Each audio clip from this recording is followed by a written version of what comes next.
So it's been a long time since I've watched Mr. Robot, but I absolutely love that show, man. It is so cool. One of the coolest things about Mr. Robot is that all of the hacking scenes are like 99.9% accurate. It's not like those movies where you see and there's some chick and she's like, I'm in, and she's like hacked the FBI or something like that. It's just complete bullshit. But Mr. Robot is mad like that. It's very, very realistic, and you get a little bit of a kick when you see the screen or Elliot's screen and he's running some exploit, and you're like, oh, I know what he's doing. So I'm gonna run through a few scenes.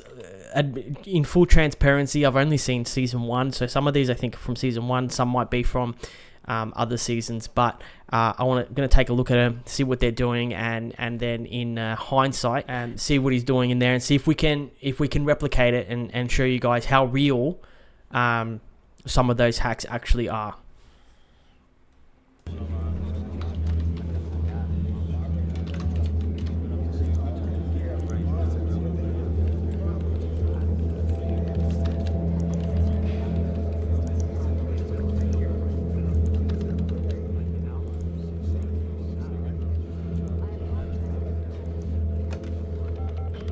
Well, we can already see, right? Like, looking at the computer screens, very, very common hack that happens in the real world a lot. Ransomware is being used here. I can't remember exactly what they were trying to do, but they're trying to, I think, get money from the bank. I think they asked for like $5 million or something like that, and I can't remember exactly what happened in the scene, so I hope I'm not spoiling it, but I think they burned it or something like that.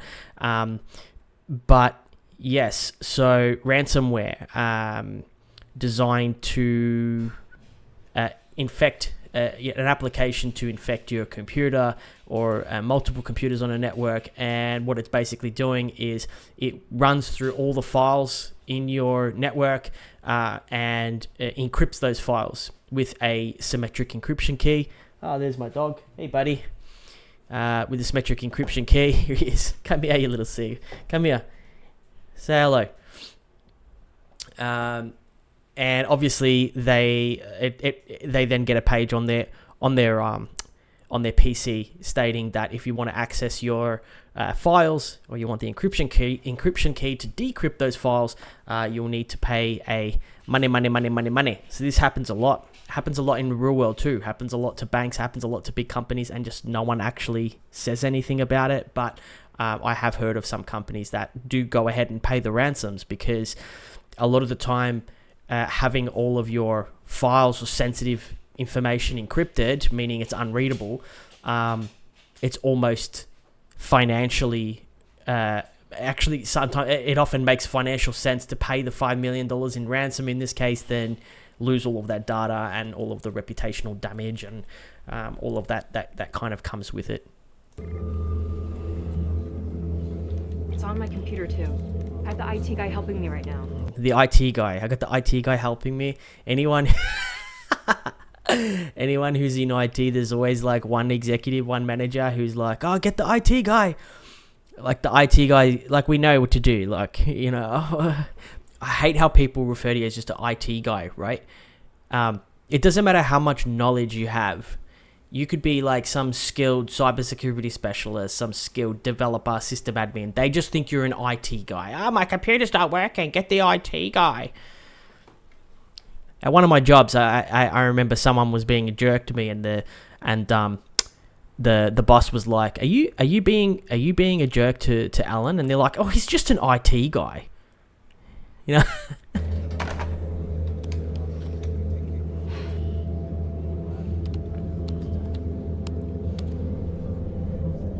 He's like, I don't know. Yeah, I don't know. Yep, so it's what we thought. Files are encrypted. You want the decryption key. Pay 5.9 million of the best of them. 23 hours left, bruh. Probably through Bitcoin as well, I'd say. They've encrypted 5,000 files. Cool, man. A little badass little hacker signal. All right, that was the first one. Because your Wi-Fi was fast. I mean, you're one of the few spots that has a fiber connection with gigabit speed. It's good. It's so good, it scratched that part of my mind. Part that doesn't allow good to exist without condition. So I started intercepting all the traffic on your network. That's when I noticed something strange. That's when I decided to hack you.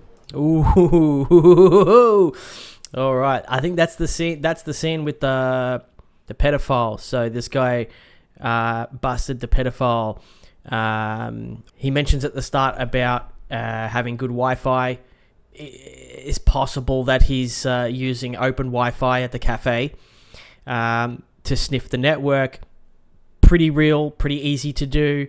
You can. I've even got a video doing it using ARP poisoning. Could do that with Wireshark software, TCP dump, all of that kind of stuff. So, actually, see one of my videos. It shows you exactly pretty much what he's doing, and explains the Wi-Fi networks and how you can intercept traffic by doing that. Let's go to the next one. I didn't exactly come to Krista. I was forced here, but I do like her. Hacking her was simple. Her password, Dylan. Favorite artist in the year in which she was born. Okay, just got to go back for that. That's interesting. So, yeah, this one's when he's hacking. I think he's counselor. All legit. Running on probably using SSH. This one's quite funny. He's got his. Looks like his own cracking tool. I don't know if that's a real cracking tool. LPS crack. Maybe I think that's just for the show. I think they've done that for the show. But I think it's probably replicating something like Hydra. He's using a password list. And it looks like he's adding Dylan and then... Okay, cool. So in this case, it looks like he's basically creating like a mutated password list based on some inputs. So he's putting in Dylan, which is obviously someone related to her. June 3rd, which is, I think, her birthday. And it creates a password list by doing that. He's got like 9 million passwords and running it until it cracks Dylan 2791. Could be done real life using Hydra, no worries at all. Favorite artist in the year in which she was born. Favorite artist, Dylan. So just on that one, just fired up my Linux machine. There's a tool, I was just looking for what it was called. It's called Crunch, I believe. There's a tool that this is probably replicating. There's a whole lot of them out there. Do I have Crunch on here? Crunch is I do. Crunch is a tool that basically allows you to put in certain inputs like birthdays, people interests, and it will generate a whole massive password list based on that person, based on those inputs. You could then run something like Hashcat to create a mutated password list from that list. So that would do things like, let's say you've got John and then you've got birthday 295. It'll go John 295, John 0529, John exclamation 0529. It'll create millions of password lists. So very real, very doable in today's day. Backwards. Though she's a psychologist, she's really bad at reading people, but I'm good at reading people. My secret, I look for the worst in them. I know she went through a divorce 4 years ago. I know. Alright, cool. So you got her password, and now he's in all her social media accounts. I don't know exactly when Mr. Robot was written or filmed, but today that's probably going to be a lot more difficult to do.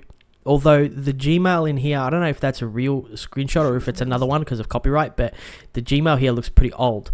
So that could be, I don't know when Mr. Robot was made. But if it's a while ago, very, very, very possible. Gmail probably didn't have 2FA back then or didn't force 2FA. Now, to get into a Gmail account, they're going to be notified. There's going to be something going to the phone. Even if you have the password, there's going to be a code that they're going to have to push on the phone. They're going to get notified. If the connection's not one of their usual connections, they're going to get notified. So pretty unlikely that you'd be able to get into the Gmail. Has been dating losers on eHarmony ever since. eHarmony's probably a breeze. I don't think eHarmony forces two-factor authentication, so that would be easy to log in.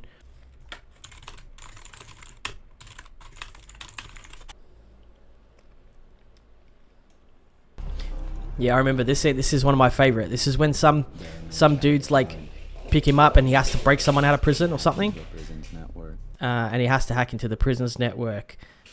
How do they do it? From what I remember, he gets someone on his team to write an exploit or to write some malware, and they do USB drops. Let's have a look.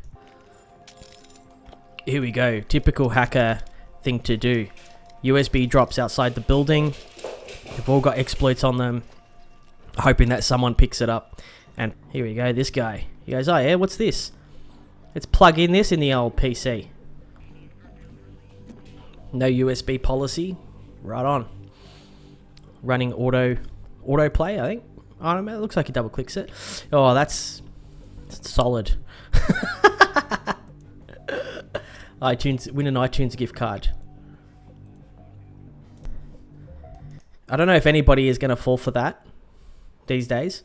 Although, who knows? I think now they're a little bit more sophisticated than just plugging in a USB to win an iTunes gift card. It's a pretty rare situation that would happen. But the thing I love about this scene is that the malware gets blocked. So the antivirus picks it up and he's like, "Oh shit, take it out. What's he using? Looks like it got blocked as a Trojan. Got picked up as a Trojan. He's shitting himself, takes it out.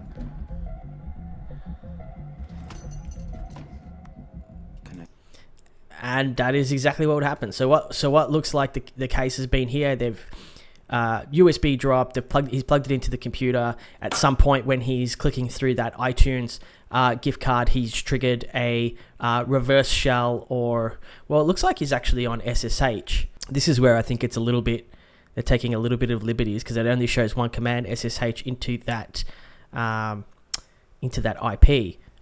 So it doesn't show anything else that might have been edited. But yeah, he's SSH'd in. The malware's probably opened up port 22. There's a lot of different liberties, I guess, that we were taking in terms of port forwarding and stuff like that, or if he's using ingress to connect to that server. But either way, that is kind of what would happen.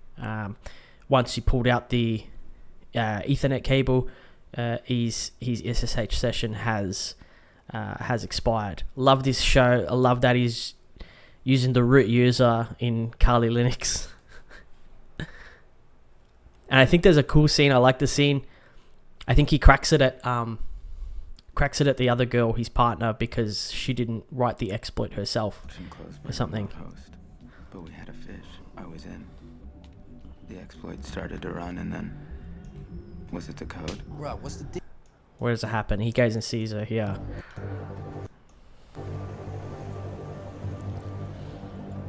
Did she like my little toy?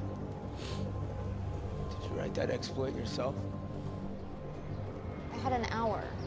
What, you just pulled code from Rapid 9 or some shit? Since when did you become a script kiddie? Okay, so what's he talking about? What does all this mean? He's like, "Did you write that exploit yourself? Why did it get picked up by the antivirus?" She only had an hour to write the exploit, and then he refers to her as a script kiddie.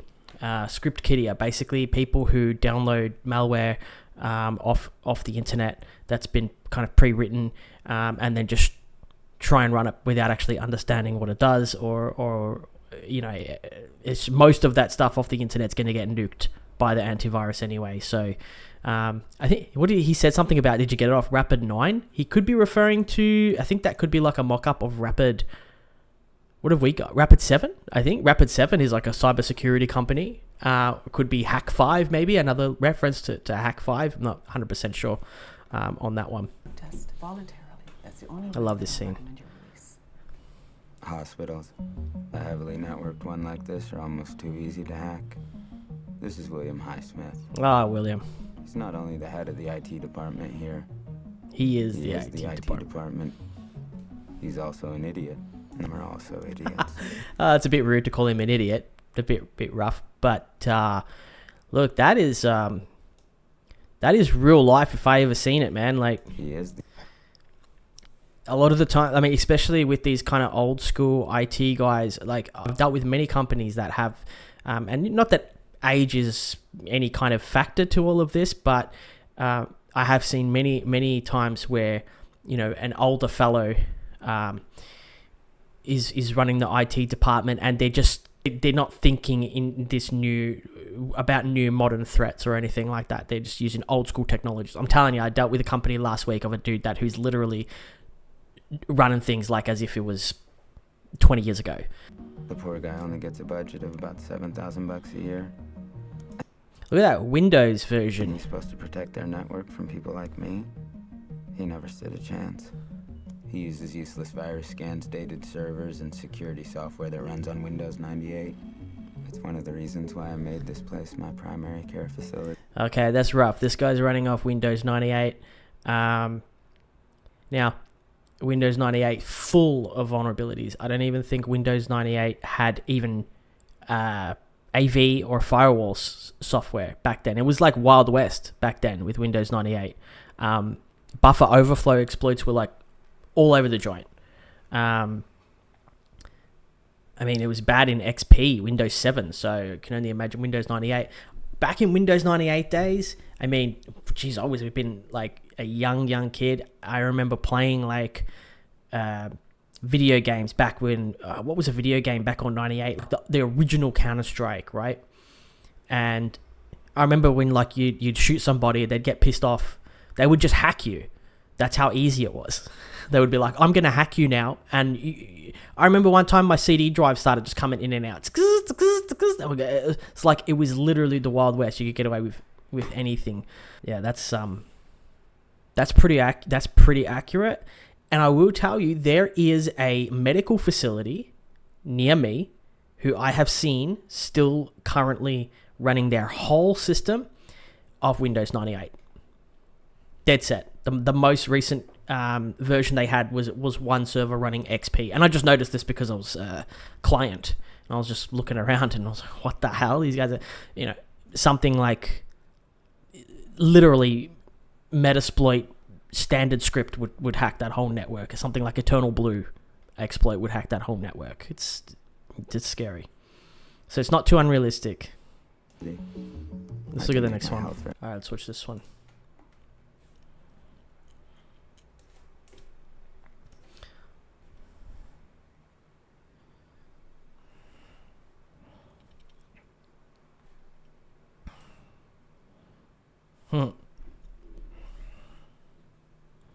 Oh.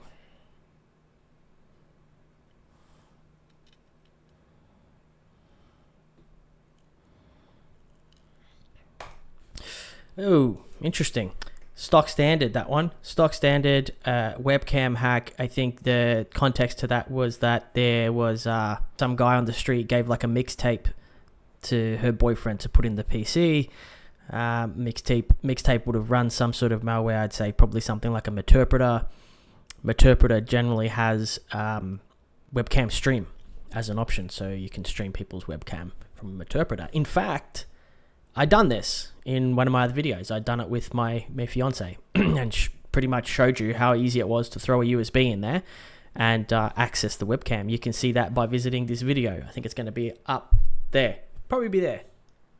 Have a watch there.